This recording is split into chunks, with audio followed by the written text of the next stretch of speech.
кажа, само да кажа, че направих такова с тези днес и ще ви отворя подарките. Така изглежда. Първото нещо, което само това не е таковано, е незахубено. Забравя ви кажа, че това е пътичо, когато няма да чета пред вас. Така, първото нещо е тази тетрадка. Тетрадка трябваше да остана за последно. Така, първото, те са номерирани и трябва да намеря първо номер 1. Ето за номер 1. Да. Номер 7 или 1? 7 Номер 1 е ето това. Ще се опитам да позная. Това е гумено. Отварям го. Пръстенче. Номер 2. Това, което е чип. Метален. Вижте. Аз с обелките ще ги първам тук. Супер. Много се радвам. Ето го. Метален е. Има 100 мечета, 100 китари, 90 банана и 80 такова корони. Следващото е номер 3. Номер 3 е това пак е гумено. Ето тук се видя. Това е гривничка май.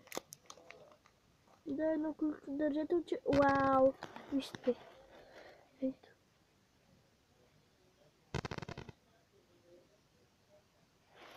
Да.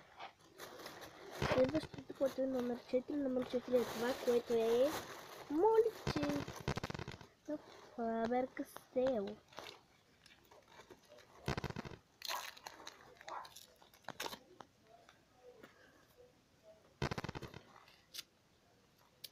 Как го опаковала тук долу, аз това го отворих.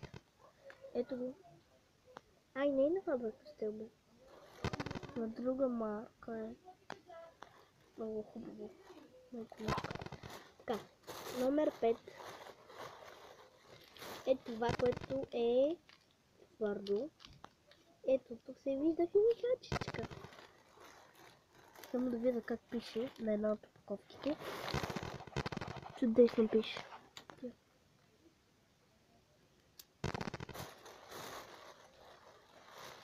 И последното. Ето.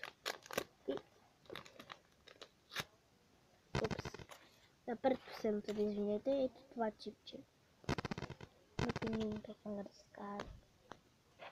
И последното от всички е най-хубавото и най-голямото е ето тази тетрадка. 20 листа. Ето така е съвместно. Тук има програмата. А тук вътре изглежда така. И тук има място за зимя. Сега ще ви покажа това чипа, това